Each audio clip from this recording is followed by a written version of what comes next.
नमस्कार, हम डॉक्टर सपुंटी आपके लिए ले आया हूँ news and views. Paschim Asia में इस वक्त की सबसे बड़ी खबर आ रही है। जून के महीने में अमेरिका और ईरान के बीच जो बहुप्रतीक्षित शांति समझौता हुआ था वह पूरी तरह से टूट चुका है। मिडिल ईस्ट एक बार फिर भीषण युद्ध के कगार पर है और इस पूरी जंग का केंद्र बन चुकी है सिर्फ 21 माइल छोड़ी एक समुद्री पट्टी स्ट्रेट ऑफ हॉर्मुज़। हफ्ते की कूटनीति के बाद अमेरिका ने आधिकारिक तौर पर ईरानी बंदरगाहों की पूरी नौसैनिक नौकाबंदी कर दी है और तेहरान तक लगातार हवाई हमले किए जा रहा है। जवाब में ईरान के रिवॉल्यूशनरी गार्ड्स IRGC ने कसम खाई है कि ये इस इलाके से तेल की एक बूंद भी बाहर नहीं जाने देंगे। हजारों नाविक समुद्र में फंसे हैं, जहाज़ों की आवाजाही थम गई है और मिसाइलें तेल टैंकरों को निशाना बना रही है। यह वैश्विक ऊर्जा संकट का सबसे खतरनाक मोड़ है।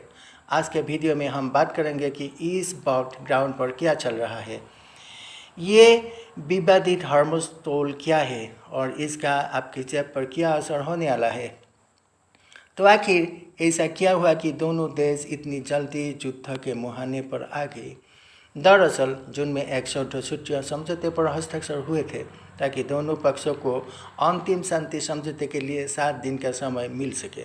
लेकिन इस दिल में एक बहुत बड़ा विवाद था। यह विवाद था जलदंबर मध्य स्ट्रेट ऑफ हॉर्मुज़ के नियंत्रण को लेकर। अमेरिका का आरोप है कि ईरान ने वाणिज्यिक जहाज़ों को परेशान करके और उन्हें अपने नियंत्रण वाले रास्ता से जाने पर मजबूर करके सीज फायर का उल्लंघन किया।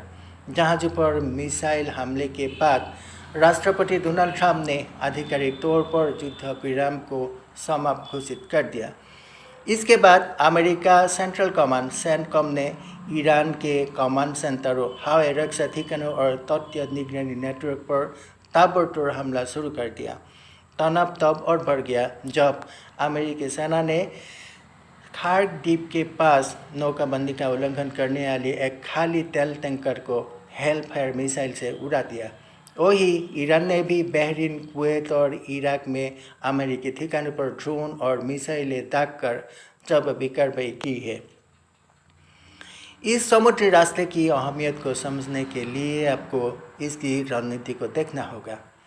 ईरान ने जलदंबर मध्य के मध्य भाग में भारी मात्रा में समुद्री बारूदी सुरंगें यानी माइन्स बिछा दी है। उन्होंने एक नया पैंतरा चला है। ये सभी कमर्शियल जहाज़ से कर रहा है कि ये ईरान की नई पर्शियन गल्फ स्टेट अथॉरिटी के साथ रजिस्ट्रेशन कराए और उनके उत्तरी समुद्री क्षेत्र से गुजरने के लिए ट्रांजिट टोल चुकाए। लेकिन असली ट्विस्ट तब आया जब राष्ट्रपति डोनाल्ड ट्रंप ने इसके जवाब में एक और आक्रामक कदम का प्रस्ताव रखा। उन्होंने घोषणा की कि अमेरिका इस पूरे स्ट्रेट को नियंत्रण अपने हाथ में लेगा और अमेरिका सैन्य सुरक्षा के बदले वहाँ से गुजरने वाले सभी कार्गो पर 20% रीइंबर्समेंट फी यानी एक तरह का अमेरिका टोल टैक्स लगाएगा। इस घोषणा से पूरी दुनिया में खलबली मच गई। अमेरिका सहयोगियों और विरोधियों दोनों ने इसका कड़ा विरोध किया। ब्राज़ील के राष्ट्रपति लुला डी सिल्वा ने तो अमेरिका टोल योजना को सरेआम समुद्री डकैती तक कह दिया। शिपिंग इंडस्ट्री के भारी दबाव के बाद ट्रंप ने सीधी टोल टैक्स लगाने का फैसला तो वापस ले लिया, लेकिन उन्होंने खाड़ी देशों से व्यापार और निवेश सौदों की मांग शुरू कर दी। अमेरिका का रुख साफ है। ट्रंप ने खुद को हॉर्मुज़ को रक्षक घोषित किया और कहा है कि किसी भी देश को अंतर्राष्ट्रीय जल क्षेत्रों में टोल वसूलने का अधिकार नहीं है। इस भू राजनीतिक दबाव का असर पूरी दुनिया पर तुरंत और बेहद खतरनाक तरीके से दिख रहा है। स्ट्रेट ऑफ हॉर्मुज़ दुनिया की सबसे महत्वपूर्ण एनर्जी लाइफलाइन है। यहाँ से दुनिया के कुल तेल और प्राकृतिक गैस की आपूर्ति का लगभग 5वां यानी 20% हिस्सा गुजरता है। यह संकट से पहले हर दिन लगभग 130 कमर्शियल जहाज़ यहाँ से गुजरते थे और आज यह संख्या घटकर 10 जहाज़ प्रतिदिन से भी कम हो गई है। मैरीटाइम डाटा के मुताबिक सिर्फ एक वीकेंड के भीतर समुद्री टैरिफ में 52% की भारी गिरावट आई है। दुनिया की बड़ी शिपिंग कंपनियों ने इस रास्ते को पूरी तरह छोड़ दिया है।